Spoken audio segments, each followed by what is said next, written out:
Hello, and welcome to Havoc Wargaming, dedicated to bringing you the uncommon. For those of you who haven't met me, my name is Ron, and today I'm going to do an after-action report of Force of Virtue. So let's get started.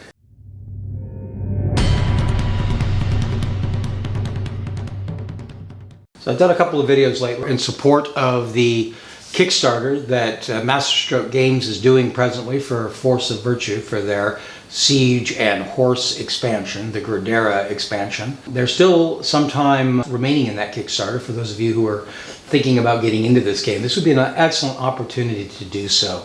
But so I thought I would do another game dealing with the cavalry rules. Now, I should mention before I go any further that the cavalry rules right now that I have are at beta.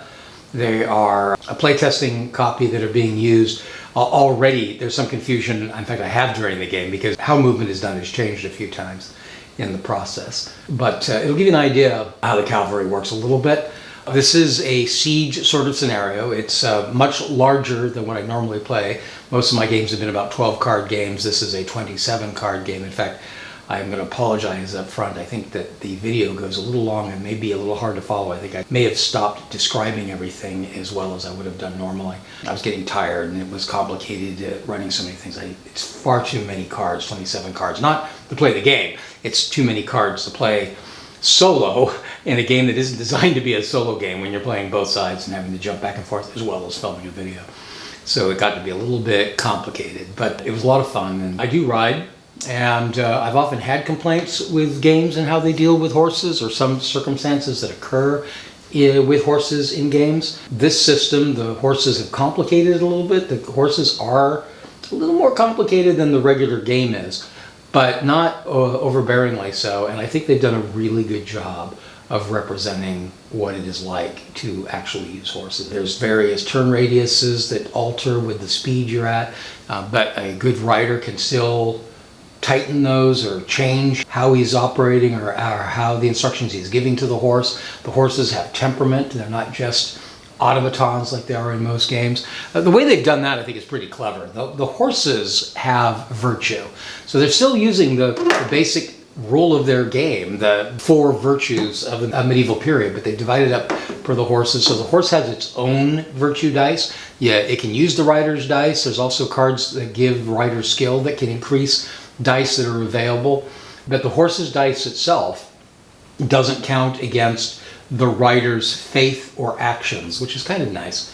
Put a skill rider card on there. The horse always has a free card, say Audacity. You can roll 2 Audacity right there and you haven't even cost your rider anything. But enough of me talking about it. What we're going to do is go to the game table and show you.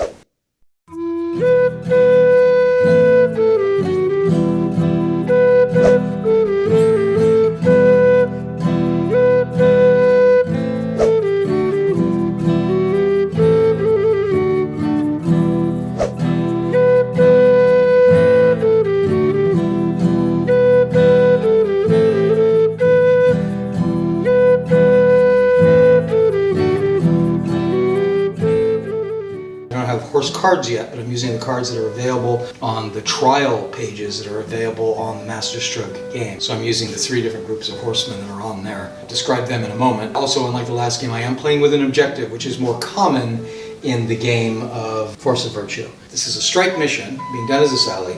Strike means that there is one objective. It's in the middle. It's right there. The defenders are starting in a fixed position. They're in the center there, within a 12-inch square around the objective. For the attackers to take the objective, they have to do a hard interaction. Because it's strike, they get to attack from a 3-inch square all the way around the table edge.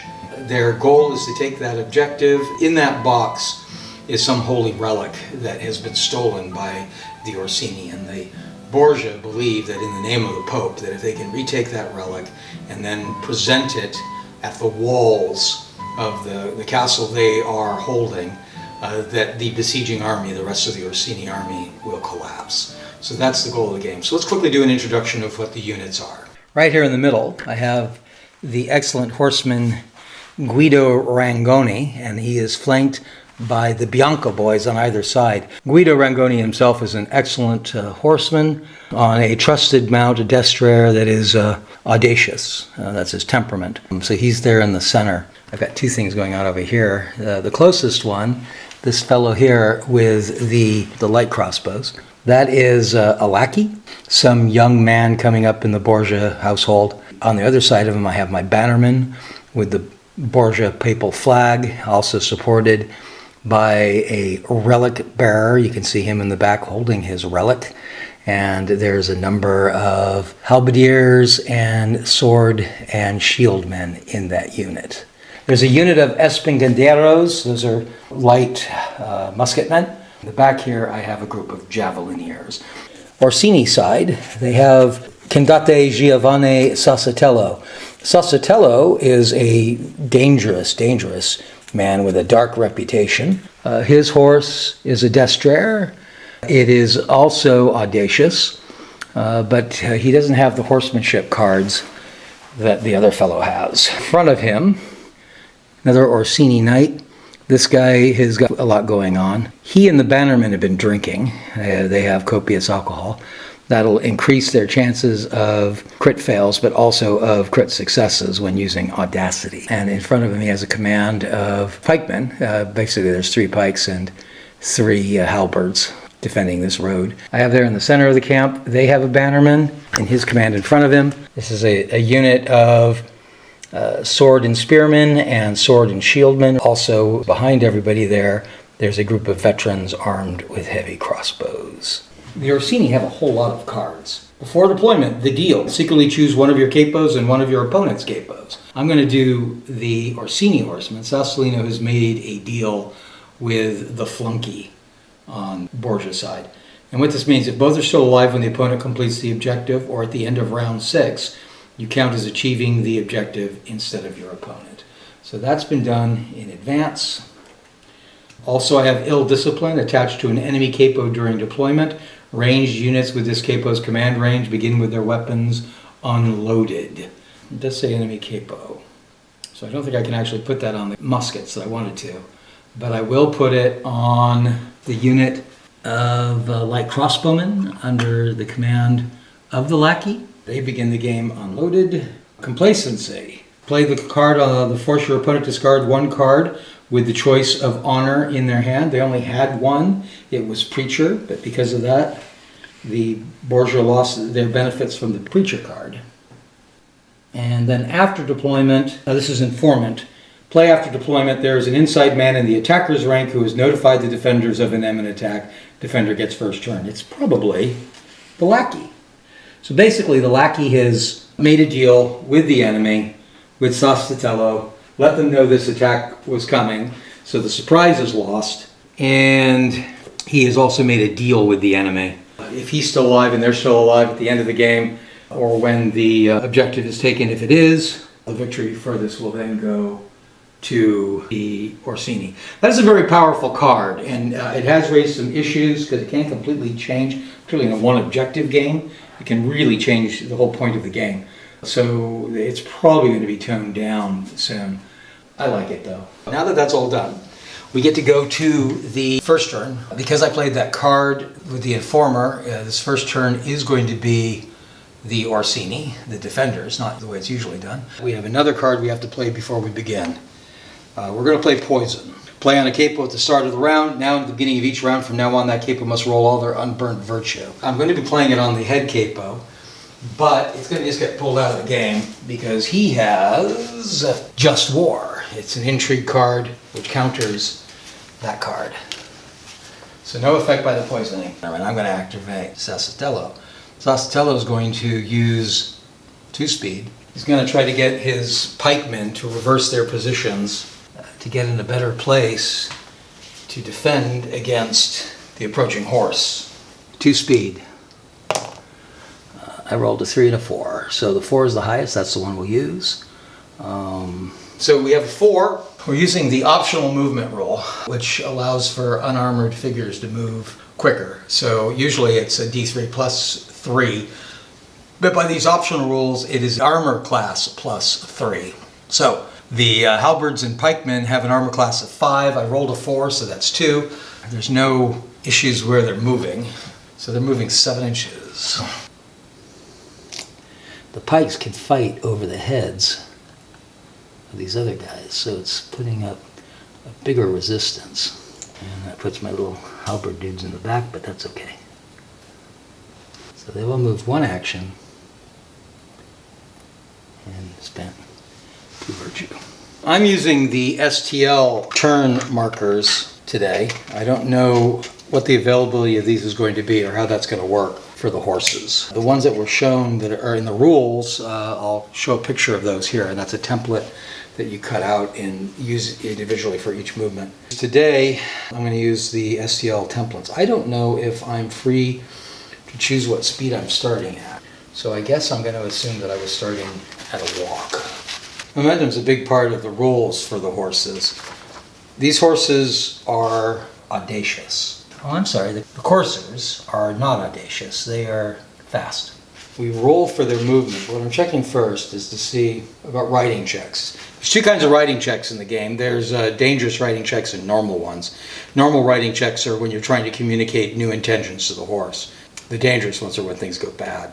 So it does not cause an action. It's rolled against the mount's training value. So what I'm going to try to do, I don't even know this is necessary. One of these things you do these for is for speed increases. So I'm going to try to go from the walk to a trot. Now, unlike the other troops, for the horses, because horses are a little different and in some ways a little, they won't all respond the same way. They're not all going to have the same reactions. So they may not all end up making their move the same way either. We have to roll for each of the horses. It says that we're going to roll the training value. The training value for the 2 coursers is 3. I also have an intrigue card on them, trusted mount. Equip 1 knight or 2 light horsemen, is what we have here, 2 light horsemen. Gain a second free die for the horse's temperament when rolling for movement action. So I could just use movement.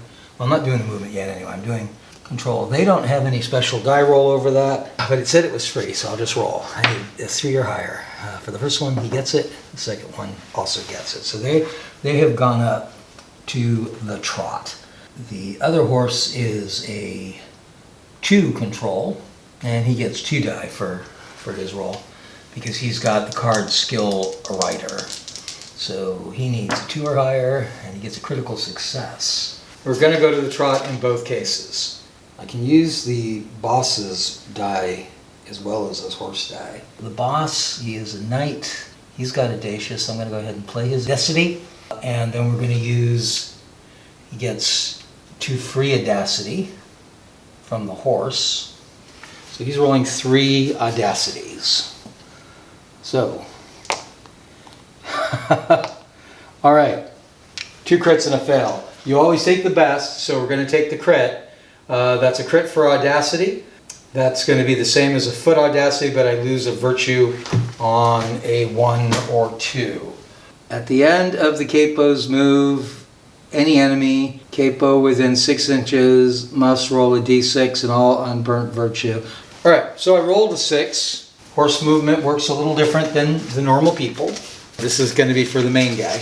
This does not take the actions riders or faith, so this does not count as him having done anything to use an action. But he does have to use the full distance to roll the dice, unless you can use a control roll to try to reduce that. So we're using the green templates. And apparently the D3 has been missed, is what I understand. I may be wrong about this, but I'm sure that Evan kept telling me that it starts with a D3 and then is D6 movement, but I don't know. So the way these little things work. So we rolled 6.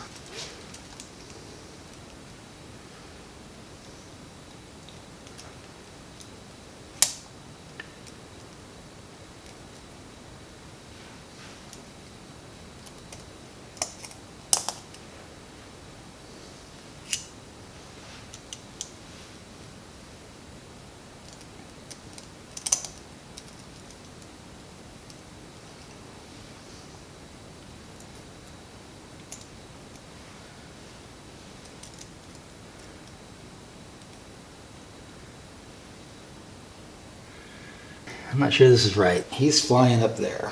The others have yellow dice. I did command with him, so they have 1 red. That's going to be 5. I think we're here. That's what I think we are, and I think he is here. I think that's it. We'll figure that out. I gotta cross-reference those two templates or find instructions, and that's a 6 on speed. That's a crit success on speed. 1 extra template of movement.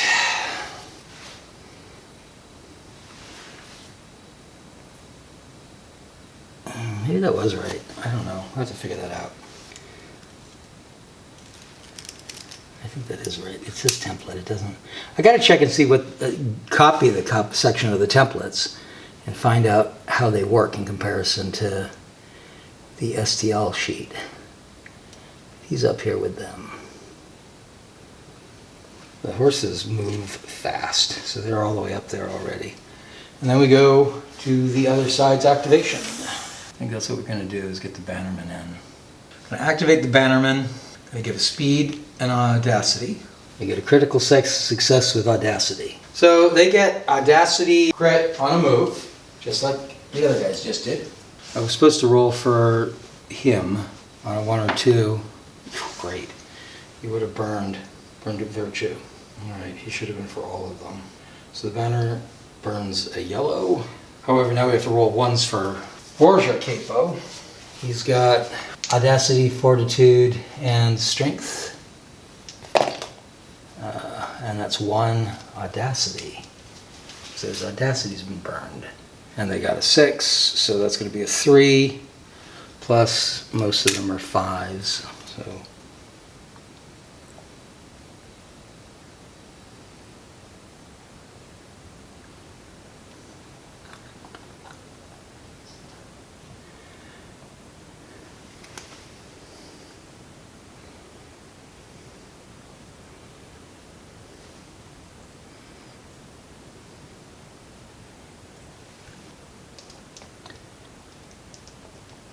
that was actually theirs.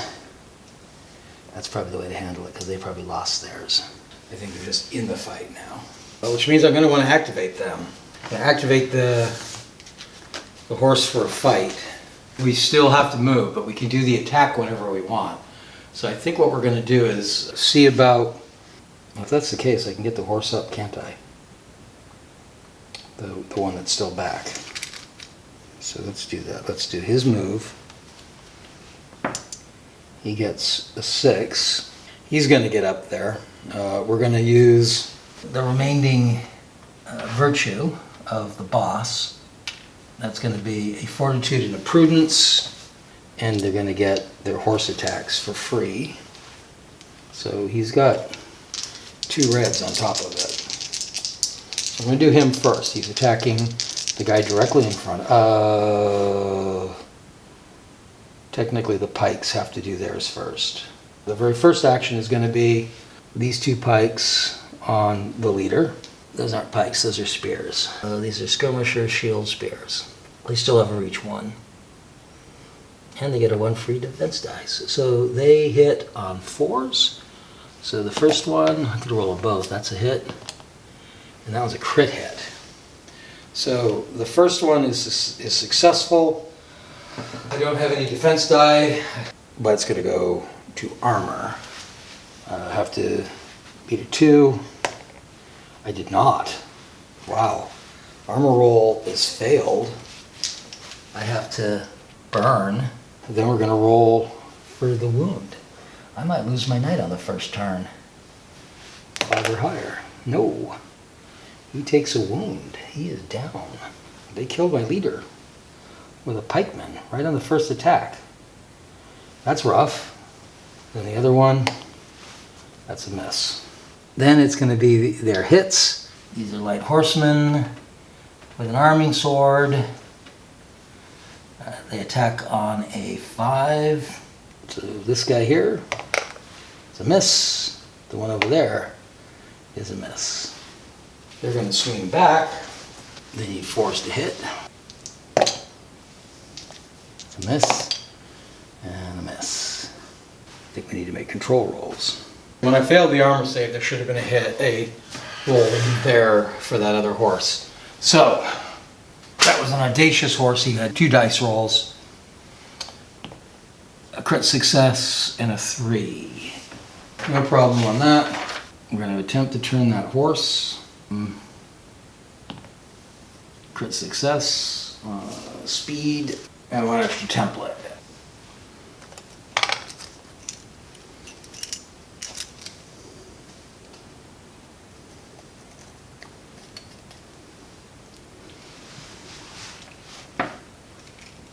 He's going to be the same way. Alright. Well, that's not at all what we wanted. Horses didn't seem to have the effect I was hoping for, and my unit's been sort of confused and thrown around. And it is their turn. I'm going to activate the veteran crossbowman to shoot. Prudence and speed. We also do some measuring for distances. They're heavy crossbows. They're about 6. The to hit is normally 4. I'm going to call it 5. So the first one is a hit. Armor for light horseman is 5. 3, that's a failure. So he has to roll a control roll. 2 or higher, he's okay. 3 or higher actually. He has to roll his wound, which is 5 or higher. 6, he is fine. Now it is their turn. They've already activated twice, haven't they? I don't think I can get them out of there. I'm going to order the batterman to get his guys over that hill and get him into the fight. We're going to use 2 audacity to do this. It's a long way to go. 5 and a 5. All right, 5 and 5. That's going to be a 3. His armor is 3. So that'd be 6 inches for him. He's probably the most in there. Yeah.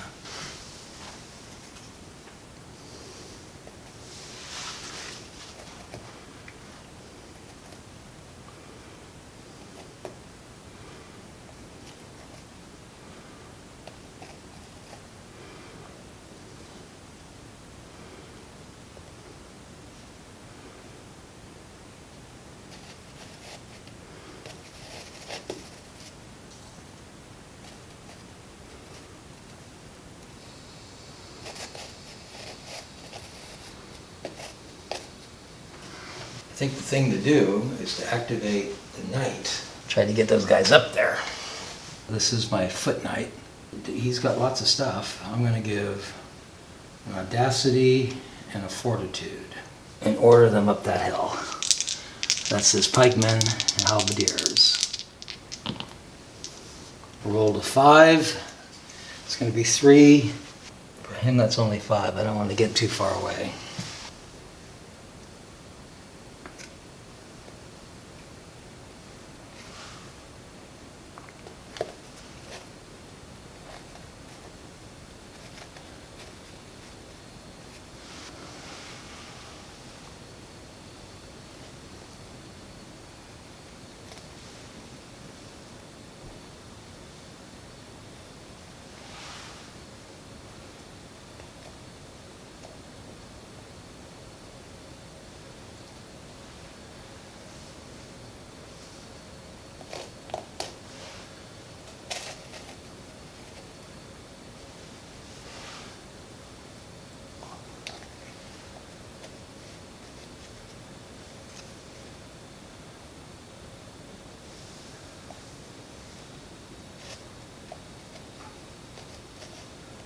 That should be, can't really get that to work right, but.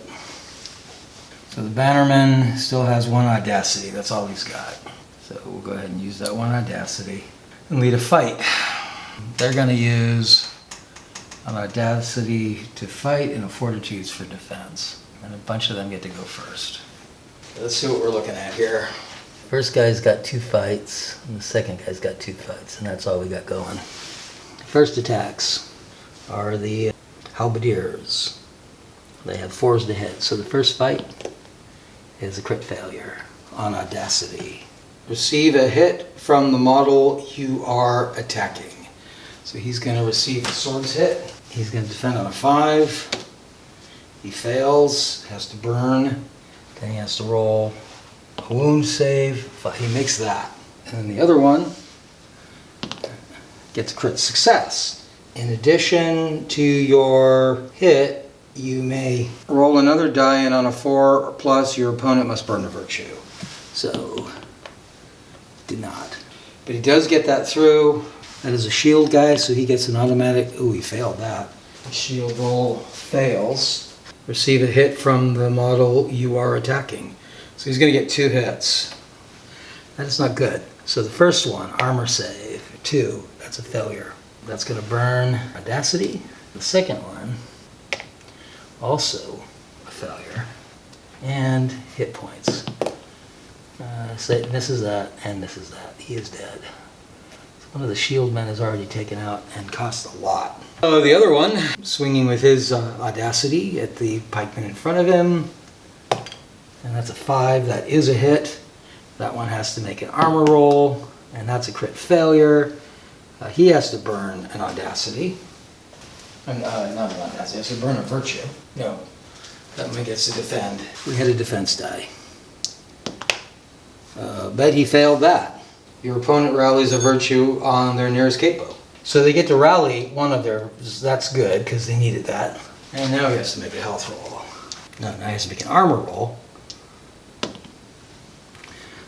Which he makes. That fight is done. That was rough. And that was our fight, so it's their turn. Who hasn't gone? Cavalryman hasn't gone. Death Chair. Gonna go ahead and bring the horse up. He's now at a walk. Our turn again. They went twice, they went twice. Could bring them in. Yeah, I'm gonna go ahead and activate the lackey. The lackey's gonna use a fortitude. Just going to order these guys forward. He gets a success with fortitude. Critical success with fortitude on a move. The fortitude virtue is not spent and does not take a faith slot, so he still keeps that. And he gets to move 3 inches plus their armor. His is probably the worst. His is 4. His armor's not great. And the crossbowmen are 5, so 7. They're just going to come up to here anyway. I'm going to take a position behind here.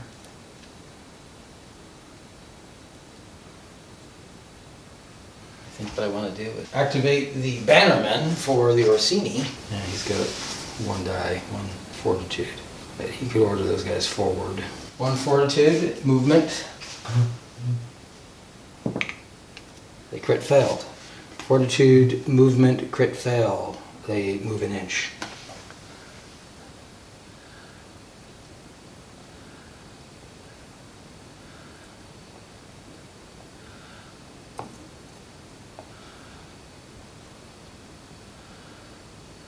The lackey is going to go ahead and roll a fortitude to try to reload.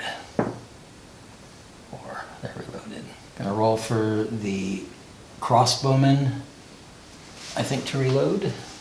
The heavy crossbowman on the Orsini side. We're going to use a speed and try to reload. 2. I reload 1. It's us again. I'm going to go ahead and shoot my crossbowman. They wouldn't normally be able to do this. It's a 3rd action, but that crit success made the other one not count as an action. So they're going to use 2 Audacity and fire their light crossbows. 4 inches is probably, oh, they're over 4 anyway. No, it's under 6. So him, and him are all at a +1. So there's going to be 2 Audacities, shooting at a +1. Crossbowmen need 4s to hit normally, so 3s are better. The guy in the pink. Ah, that's a hit.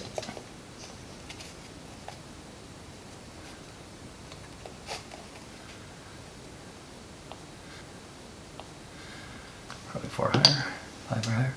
That is a veteran skirmisher. Sword and shield man. Where are they? There they are. That is a fail, so he's going to burn one of his prudences. And then we're going to roll for his wound. 5 or higher, and he's gone. Or not gone. So he's okay. The other one, the middle one, that's a 5. That's going to hit. 5 fire. That's going to hit him. He's going to burn a virtue. And then he needs 5 or higher to not be wounded, and he makes it. Oh no. The last one, 5. Needs a 5 or higher not to get hit. That's a crit failure. And 5 or higher. Last one is gone. One of them at least is gone. That was rough. And they are unloaded again. Orsini is going to activate the horse. He's only gone once. And he's going to get critical success on audacity movement. He's still only walking. I should have moved him up.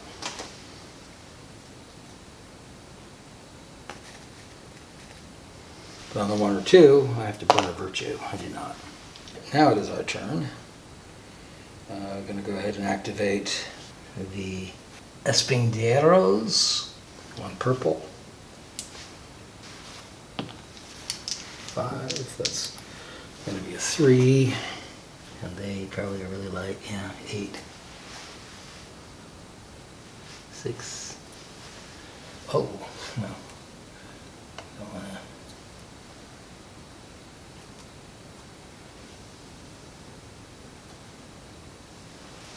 The Orsini's pass. Our Javeliermen, they're going to use a speed. They get critical success on speed. Move an additional 3 inches. So it would have been a 3, they're 8, 11.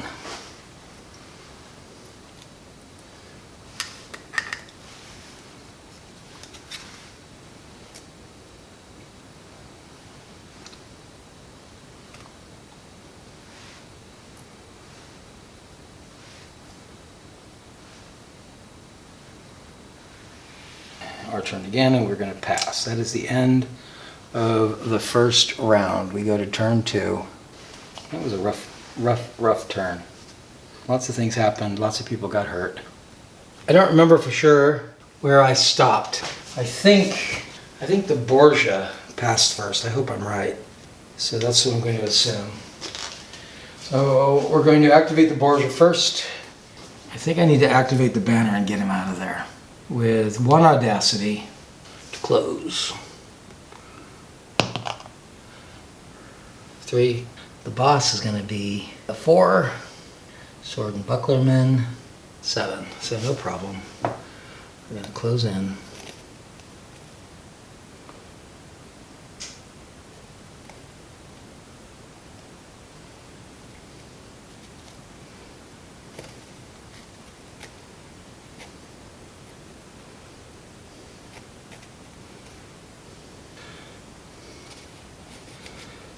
I'm going to play my knight. I'm going to do 2 speeds. I'm already at 2 inches, so I'm going to lance that guy in the back. It's attacking a light horseman from the rear. Defense dice cost double. Ooh. So we're going to roll 2 speeds on attack for the lance.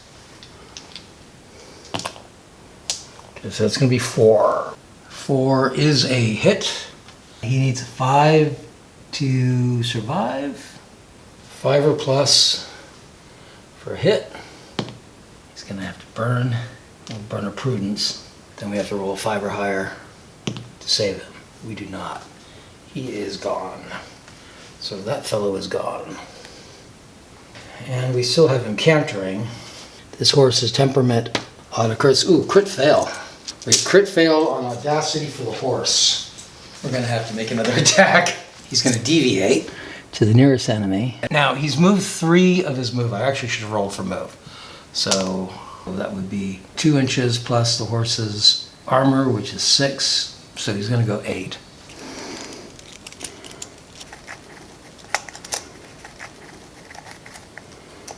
He started to head into him. So the first one is a crit failure. You would have had to hit this guy, I think.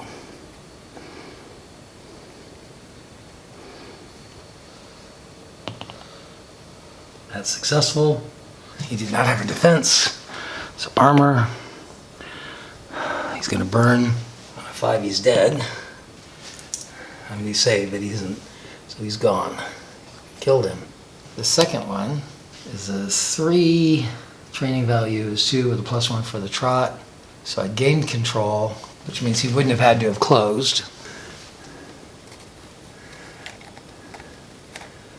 And we have to make a riding roll. 5, that's a success. So he makes that straighten successfully. Our turns against the lead is what I mean, is he actually just changed leads.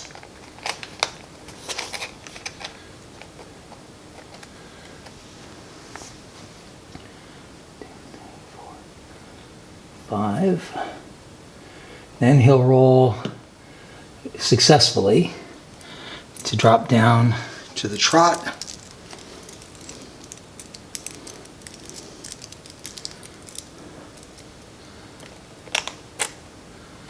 And he ends up there.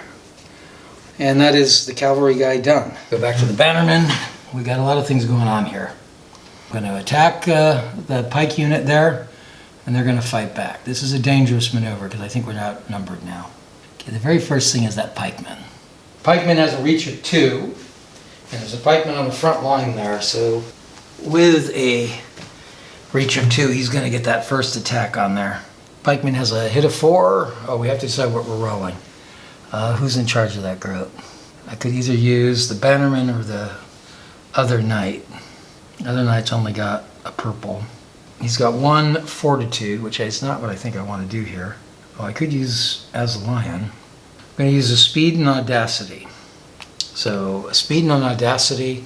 Pikeman gets to go first. He's attacking the guy right in front of him. Oh, there's a couple of pikemen. We'll do this pikeman here first. It's critical success on audacity on a melee attack. In addition to your hit, you may roll another die, and on a 4, your opponent must burn a virtue. So we're going to roll a virtue. I got a 5. It's another burnt virtue on the bannerman. This is rough because he's got everything burned. But that is a buckler. So as a buckler, he gets a attack. However, because that was a crit, he needs to roll a critical success to block it. Oh, that was close. Does he crit on a 5? Does he have anything special? Defense die critical succeed on a 5. That counts as a critical success. Boom. Saves himself. Now this is the other one. This is the pikeman against the halberd. That's a 3. That's going to be a miss. Now we have a pike here. I mean a halberd there. That's a miss. I will do the sword and shield first. These are all going to be reds. That is a hit. Pikeman 5. That's a 6. So that's going to cause the pikeman to take damage. He's being led by. I can either burn on the bannerman, or I burn on the knight. We're going to burn on the knight. Now we have to roll for his wound. He's a 5 or higher. Nope. So he's gone. Then I have a halberd. That's a 5. Saves on a. Oh, that's going to be a hit. We're in a bad way here. The bannerman's burned his fortitude. And then we have to roll. Nope.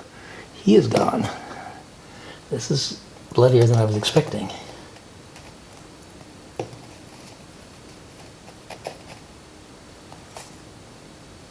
My swordsman there. That's a miss. The halberd on their side. That's a miss. I think I did that. Okay, so that's that fight over. That was rough. And that was a Borgia attack. So now we're going to go to the Orsini defense. But things are a mess over on the Orsini side. Could try to get that horseman back in there. Could try to rally. I'm going to play as a lion on my knight. That's going to give him 2 more audacity. He's going to attack again. It's going to let that same fight all over again. So there are second activations. So it's going to be 1-on-1-on-1. But that pike is going to go first. So the pike gets a hit. Parries is a miss. Armor, he doesn't pierce the armor. I'm going to go ahead and do my fight back. Oh, I don't have a fight back. I do have a shield. I don't need a shield. Do I have anything on the bannerman that I can spend to fight back? This is the Orsini bannerman I'm talking about. I do not have anything on the Orsini ban. So they can defend, but they can't fight back. How many does my lackey have? Yeah, I'm gonna order with the lackey. I think they're within 6. They are. All right, so he's gonna swing back. That's a success. 5, that means he's gonna have to burn. They're using borrowed. That's gonna hurt. He's got to panic on that night. No, I'm gonna burn one of the banners spent. And then we have to roll to armor. It doesn't pierce the armor. All right, so the next 2, these are gonna be equal. So it's 2 audacity. That's a crit success. Roll for burning. They're gonna have to burn. I could either burn the lackey who's actually giving these orders. Banner has nothing. I mean, I'm gonna burn Fortitude. Have to defeat his armor. Nope. He's fighting back. Halberd's gonna go first with 2 dice. That's a hit. The shield does defend against it. Shield fights back with 1 die, and that's a miss. And that fight is done. That was an Orsini-led attack. So it's going to be Borgia's turn. I'm gonna activate the Javelineers with 2 audacity. They're right over here. Both got 3s. The Javelineers, their armor's 5. A 3, that's gonna add a 2. So they can go 7. They don't really need to go 7. But the Javelineers have this cool thing where they can shoot for free. So that's what they're gonna do. They're within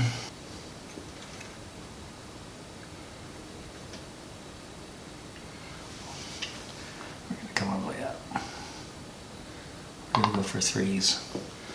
We're going to get those 3s. It's going to give a +1. So they have 4s to hit. The first one is going to shoot at him.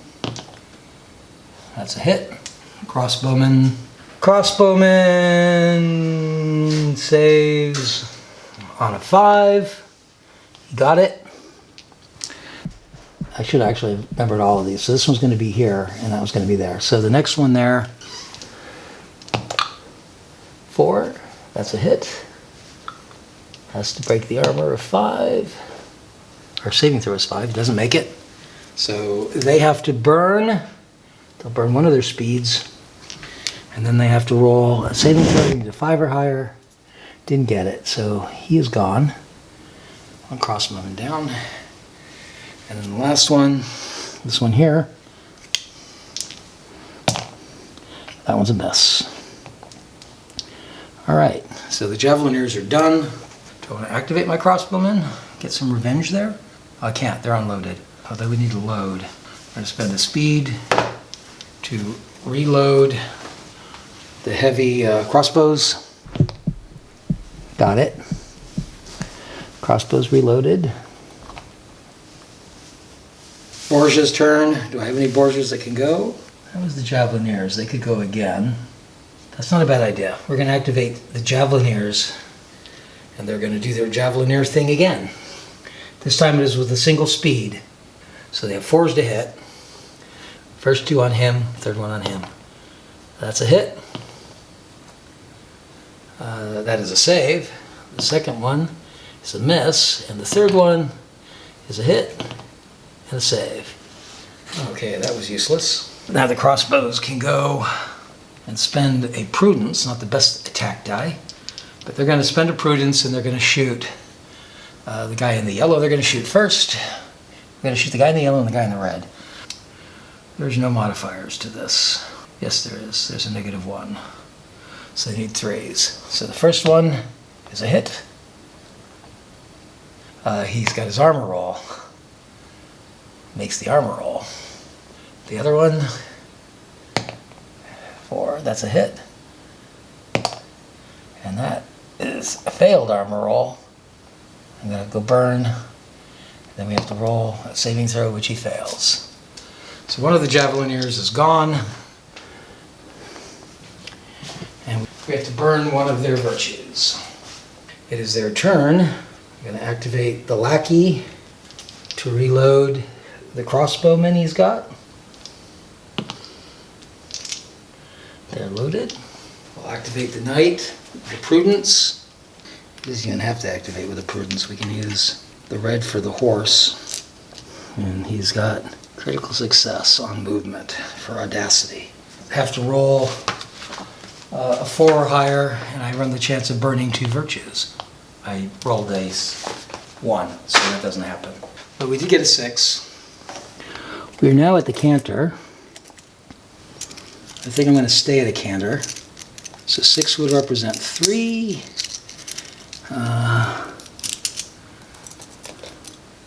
So we have 9. This is not the canter, this is a trot. Do the extended distance, the full distance. We still have 5 more we could go. We're going to try to beat a 3 to go up. We do. So now he's at the canter again.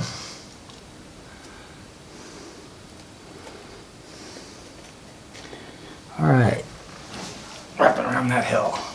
All right, so the Orsini side. Let's go ahead and activate my Espigandaros.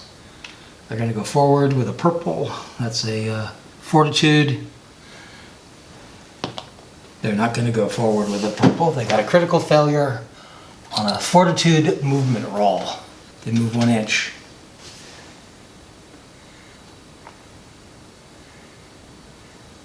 We're going to go, no, it's the armor is 6. No. Fortitude on a blue, I think. Crit fails on a fortitude with his horse's temperament when he was trying to drive it up to a canter. Lose 1 momentum.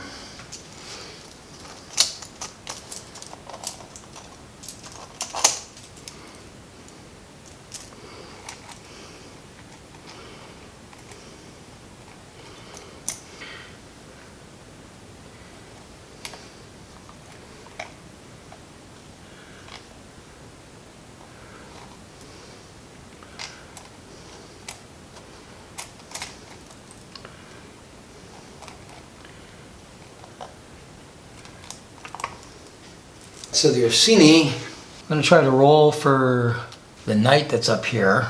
This is his 3rd rally, I think. So he gets the blue one back. I'm going to roll for 3 audacities for the bannerman for the no successes.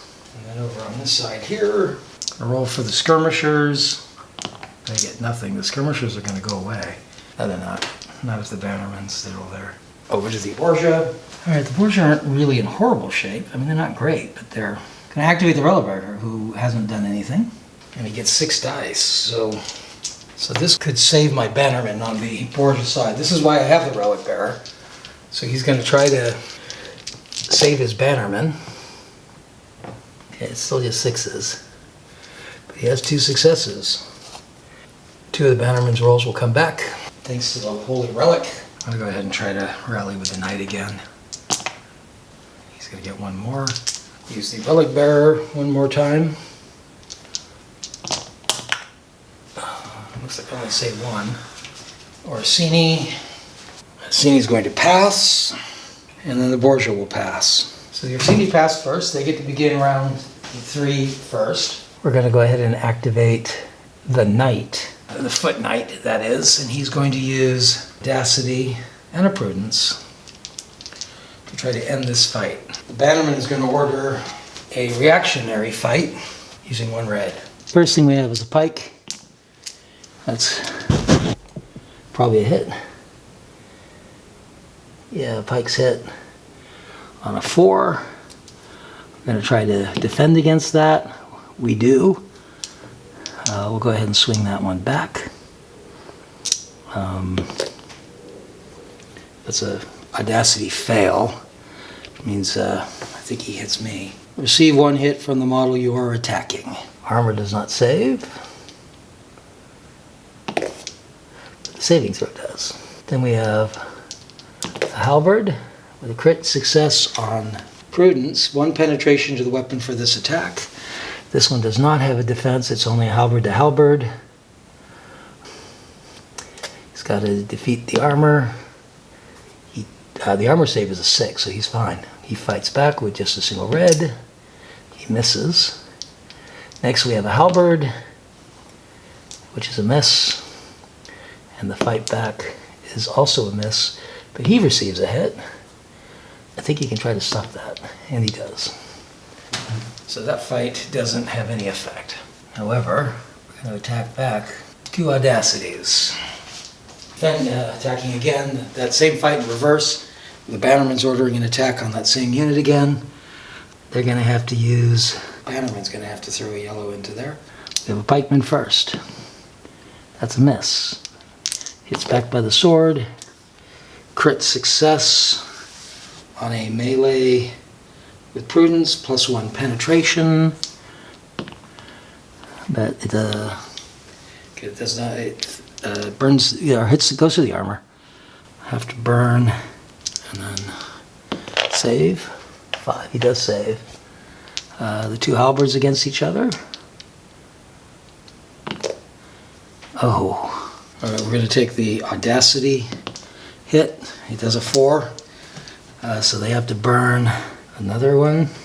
Chance to defend. Successful, so he defends against the attack. Back, armor saves, so no great result there, except we did burn some more virtue. The knight can't activate again, he's got no virtue. The bannerman can't activate anymore. We need to get the knight in there. The skirmishers are going to try to rally. They do get 2 back. Rocin's going to fire at those skirmishers. These are with Mike. 1 audacity. First, second, and third. Critical hit, audacity. Shoot. In addition to your hit, you may roll another die, and on a 4, they must burn a virtue. So you roll again. Nope, that's a 1. But that was still a hit. Crit success. They made their armor roll. Second one on the guy in yellow there. Same thing. 4. Oh. That's a success, so they have to burn, and fails his armor roll, and fails his armor. And the last one is a miss. Their turn. Things are going badly here. Bannerman's got to do something. He should have had a free activation, free rally, but he didn't get any. He could spend a point to do a rally. He gets 1 back. Orsini gonna roll to reload. They reload. I think the thing to do is I need to get my knight in here before everybody disappears. We're presently at a canter. Well, let's do a canter for at least 3 turns, or 3 moves.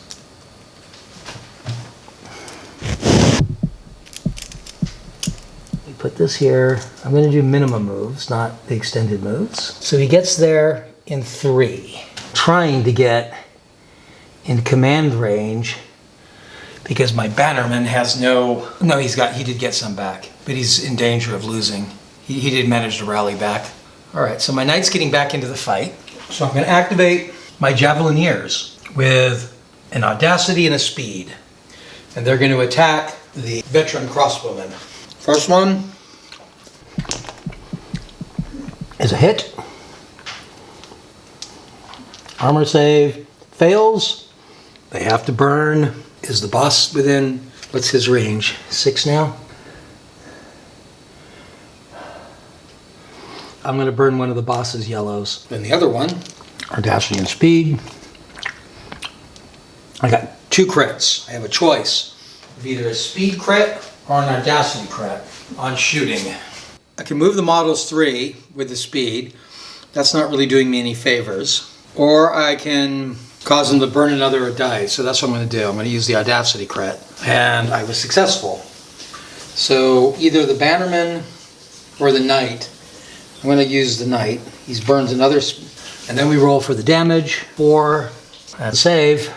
So we have to burn another one. We'll burn one off the banner this time. And crit fail on the wound. They're in trouble. 1 guy left there. Well, that's what I could do. I could do a rally right now. Yeah, let's try to rally the knight. No. The Espinagenderos. So I'm going to roll a speed and try to move them. We're going to try to get up in the shooting range. Of course, now I'm going to change my target because I locked 2. That's still not 2. That's actually probably 5 or 6. Espinagenderos are 5, so it's 6. 6 inches they can actually move. So they're going to go over here and take a position along the wall to shoot at those guys. I can rally again with the knight. I think that's what I want to do, is rally with the knight. He's got to eventually make a rally roll. He can't keep failing. I got one back. And now I will activate the Epindegueros, or however it's pronounced. They're going to shoot with fortitude. So we're going to shoot. First one at him, second one at them. Are there any modifiers for these guys? Enemy armor save. Otherwise it's probably... Oh, it's +1. That way you're still closer than we should be. That means I need 3s. So the first one is a success. 3. So the armor does not save it. And the wound doesn't save it. So that is another burned. The other one, that's a hit. But his armor save actually works. So the knight's going to use his last action to rally again. Nothing. I could shoot with my lights. Yep, I'm going to activate my lackey to Audacity. He's going to shoot the sword and buckler vets in the road. Probably not at 6. The first 2 are. So +1 on the first 2. 3 for the first 2. The guy in red. Oh, that hurts. I rolled 2 crit fails with a shooting Audacity. So I have to take the crit fail because I have both of them. You must burn a virtue. So my crossbowman. So that is my lackey. Then these other ones are just straight up. And one's a crit success. This is the guy in the back. So crit success with Audacity. This is the one where if I roll over 4, they burn another virtue. I rolled a 6. They burn another virtue. As of right now, the bannerman's got no virtue. But the knight's there too. Armor roll, 2. Doesn't make it. So he has to burn another virtue. That's the other one. And he's dead. Because his wound save fails. Knight can't rally, because I used all of his rallies. However, I don't think I used all the bannerman's rolls, did I? Bannerman's in trouble, man. Bannerman's gonna roll a rally. I think I used the knights on the fights. So, nothing. This could be game. I have my light horseman, who's running the wrong way. 5. He's at a trot. Let's go do a control roll. I need a, what is he at, 3? 4. 5, okay. So he's gonna drop from the trot to the walk. I wanna go to a walk because I'm gonna walk through the woods. I don't want to danger rolls. I'm going to assume that I have one more roll for my bannerman. I'm not sure that's true. I want to get markers to mark activations. Because in a fight like this, I've got 3 different people commanding the same unit. And it's hard for me to keep track of whose dice I used earlier. I'm going to assume that I didn't use him, and I've been mostly using the knight there. So I'm going to use the bannerman's going to get one more chance to save his army. And he got nothing. That'll be game changing. I mean, I could keep fighting. I have activated everybody on Borgia, so Borgia is going to be passing. I've activated everybody here, and I have no more rallies I can make. So they would either have to pass or order leave the table, which, you know, at this point, it's the same thing. Because what would happen now is the leading knight, he's burned, the bannerman is burned, and the backup knight is burned. The mercenaries would actually stay, but that's one crossbowman over here, because he's got his own virtue. And that's it. Everybody else on the table would leave. Yeah, that's pretty much game. The Borgia do get the objective because they held the field at the end of the game and didn't play to the end. It does stop the deal card from working. So this is a Borgia victory. That was my Sally using 3 horsemen. No, I'm sorry, 4 horsemen. Surprised how badly it went for the one-size horse. They got chewed up pretty quickly. The bad horseman actually made it through most of the game. Also, something that happened in this game that I've never seen or experienced myself firsthand before is the relic bearer finally really earned his position. I'm now thinking that it may be for the relic bearer to really be useful, might require large games. As we've seen in the game, the Orsini's collapsed because they couldn't keep managing their virtue. That would have been easier to do if I'd had more capos. I had too few capos. I had 3 capos out there and a couple of veterans. But the capos were having trouble maintaining order. They were blowing their rally rolls anyway, but they were really having trouble maintaining that, and eventually on that last turn it all just collapsed on them. All but one figure would have ended the turn by leaving because of unburned virtue. I had 1 veteran crossbowman who had virtue, and that was it on the Orsini side, but just disastrous for the Orsini. And the bourgeois had the relic bearer, and the relic bearer in the middle of the game things looked really bad when I realized that I had the relic bearer, that he wasn't actually doing anything, and I started relying on him for rallying, and he brought the group up from a lot of burnt virtue and being in very poor shape. He managed to carry them through and bring them back, and in the end it won the battle for them. It carried them through the day. I hope you enjoyed that video. I certainly enjoyed playing. It was really was a lot of fun, even though I mentioned earlier it was a little chaotic, and did enjoy the game. I really enjoyed watching the horses work and how that unfolded. There were some pretty interesting and very narrative points of the game as it unfolded, so I was very happy about that. Hope you enjoyed it. If you did, I hope you'll hit like. If you have any comments, maybe you play this game, maybe you're thinking about playing it, go ahead and put those in the comment section down below. Also, if you have ideas for further content you'd like to see us produce here on Cry Havoc Wargaming, we look at the comment section for that as well. To continue to receive more videos like this one that may help you determine how to better spend your money or time in your tabletop wargaming hobby, then I hope you'll hit subscribe and ring our notification bell. Till next time, cheers.